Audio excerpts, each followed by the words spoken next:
Olha aí, nosso amigo aqui, ó. Mais dois corozinhos agora. Dublezinho, ó.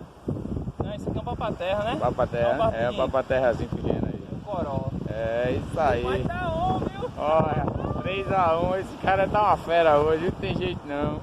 Inspirado. Vamos perguntar aqui o irmão como é que tá saindo aí na pescaria, se tá beliscando aqui. Ó, meu irmão, fora o sagaz, tá beliscando por aí alguma coisa? Me diga aí, meu patrão. Recolha aqui, a linha é fininha, viu? É, tem que puxar. Vamos ver se trouxe alguma coisa aí. Tem que arrochar aqui, você não tá puxando nada. Dá uma apertada aí, é, puxando não vem nada. É, tá sagaz demais aqui. Vamos ver.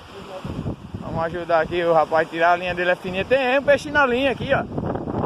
Eu acho que tem um peixe na linha ali, ó. Tem. Vou puxar aqui pra gente ver. O cabo aqui é bom também de pescaria, rapaz. Tem alisado com ele não. Olha. No meio do sargaço aqui, ó. Chegou. Olha, Shelly. Olha. Papai também pesca, vice. Aí tá certo, olha. Bichinho bom aí, ó. De pesca. Tem que ser assim. Acaba não tem que achar ruim não. O negócio é a gente assim. Agora o outro rapaz tá com 3 varas na mão ali que eu não sei como é que é aquilo ali não. Aí vamos embora. A gente tá aqui atrás do Hotel Tambaú. Dando os treinozinhos, pessoal. Dá uma força pra nós aí. Canal Pesque PB. Valeu, pessoal.